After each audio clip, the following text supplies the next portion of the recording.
नमस्कार दोस्तों, मैं शीतल और आप देख रहे हैं पहला शब्द। जिले की वर्तमान खबरों को जानने के लिए बने रहिए हमारे न्यूज चैनल पहला शब्द के साथ। हमारे चैनल को लाइक करें, शेयर करें और सब्सक्राइब करें। नमस्कार दोस्तों, मैं पहला शब्द न्यूज रिपोर्टर राहुल दमाय आपका पुनः एक बार अपने न्यूज चैनल पर स्वागत करता हूं। साथियों, आज मैं महाराष्ट्र के गढ़चिरोली डिस्ट्रिक्ट से तकरीबन 150 किलोमीटर दूर स्थित एक गांव आलापल्ली में खड़ा हूं, जो कि एक ट्राइबल इलाका है और बालाघाट जिले से खास कवरेज करने के लिए मैं इस स्थान पर आया हूं। आपको एक नाम याद दिलाना चाहूँगा।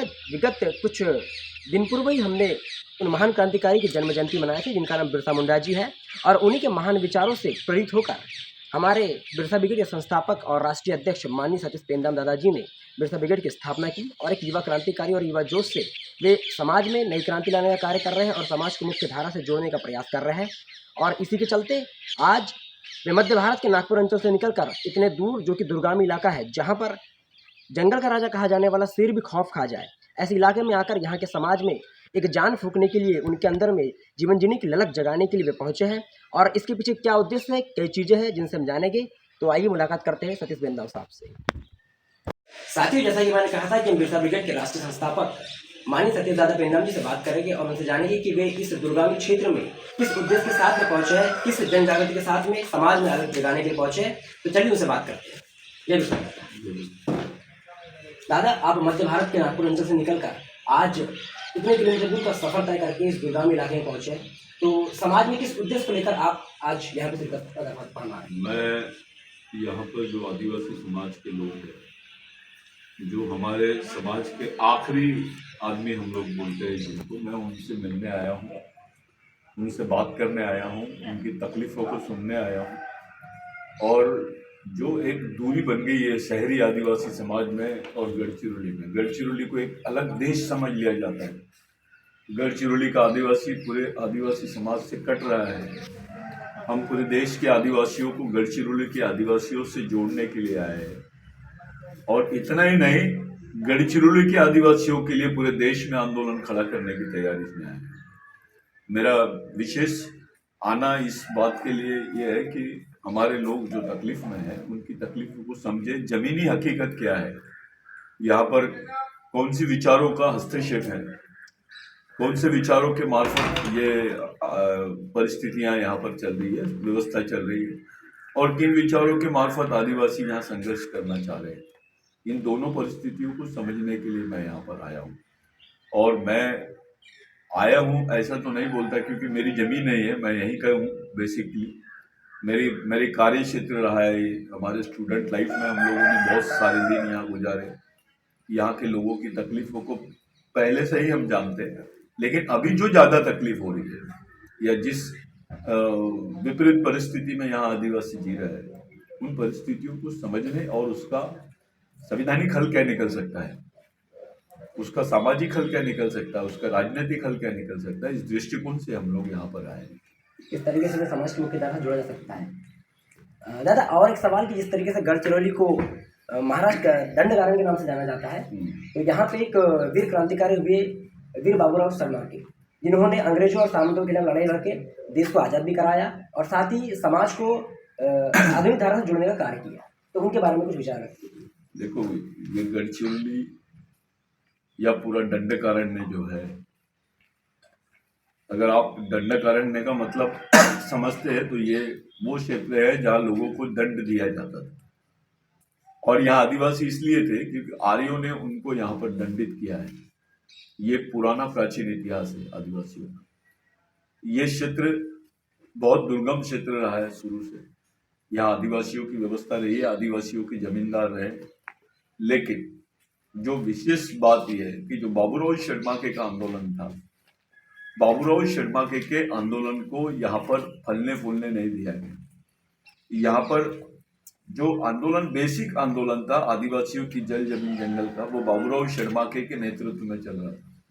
यहाँ के तेलंगाना बेल्ट के बॉर्डर क्षेत्र, यहाँ का ओबीसी, यहाँ का एससी, यहाँ का आदिवासी इत्यादि लोग ये बाबूराव शर्माके के नेतृत्व में काम करते थे उस वक्त। इतना ही नहीं, पठानों की एक विशेष सेना जो है बाबूराव शर्माके के साथ में थी, जो इस क्षेत्र में काम कर रही है।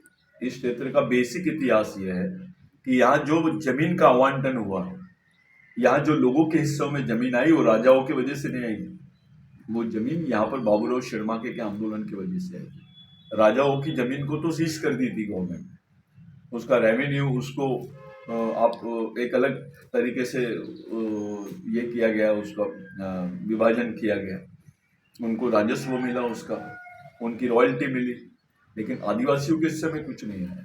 यहाँ के आदिवासियों के हिस्से में गरीबी, बेरोजगारी, कुपोषण, दहशत, डर, नक्सलवाद, ये जो चीजें, बलात्कार और दमन, सबसे बड़ी दमन, मैं शोषण नहीं बोलूंगा, यहाँ आदिवासियों का दमन हो रहा है।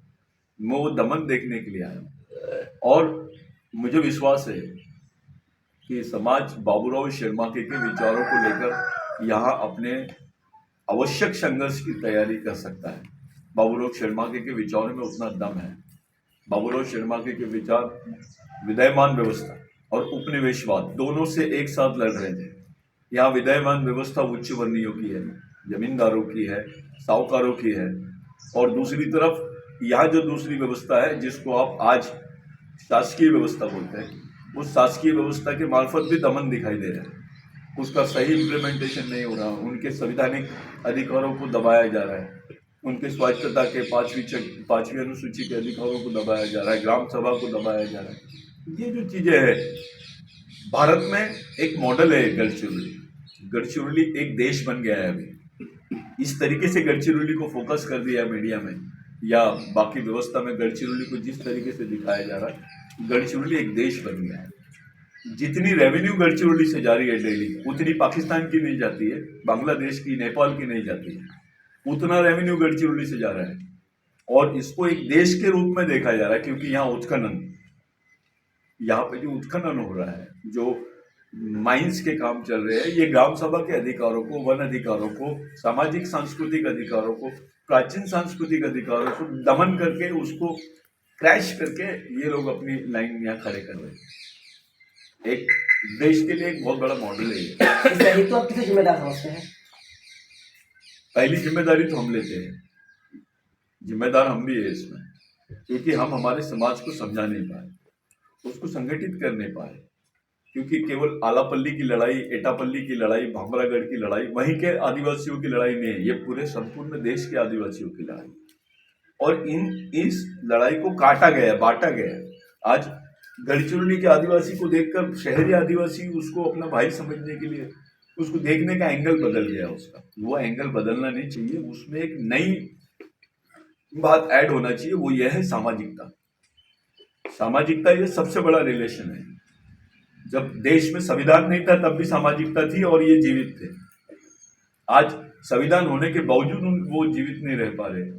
ऐसे समय उनमें सामाजिकता, सामाजिक नेतृत्व, सामाजिक, जिसको आप प्रेरणा बोलते हैं, बाबूराव शर्मा की, भगवान बिरसा मुंडा की, कंटेबिल की, राघोजी भांगरे की, जो क्रांतिकारी लोग हैं, इनकी जो प्रेरणा है वो उसको होना। और हमारा विश्वास है कि इस समाज को नेताओं की विचारधारा नहीं बचा सकती, शहीदों की विचारधारा ही बचा सकती है। ये हम ऐसा सोचते हैं और हम यहाँ के जो आम आदमी को, यहाँ का जो आखिरी आदमी है, उसको समाज की मुख्य धारा में खड़ा करना चाहते हैं, उसको लाना चाहते हैं। यही हमारा सबसे बड़ा उद्देश्य है यहाँ आने का। और हम इस उद्देश्य की प्राप्ति के लिए आम आदमी से बातचीत करना चाहते हैं, मिलना चाहते हैं, उससे सामाजिक संवाद करने आए, उसकी सामाजिक संवेदना को समझने आए। और ये हमारा घर है, हमारे लोग हैं, हमारे खून के लोग हैं, उनसे मिलना ये हमारा सामाजिक कर्तव्य है, इसी नाते हम लोग हैं। तो आपका बहुत बहुत धन्यवाद दादा, आपने हमारे पहला सब न्यूज़ के साथ में अपने विचारों को साझा किया। जय हिंद।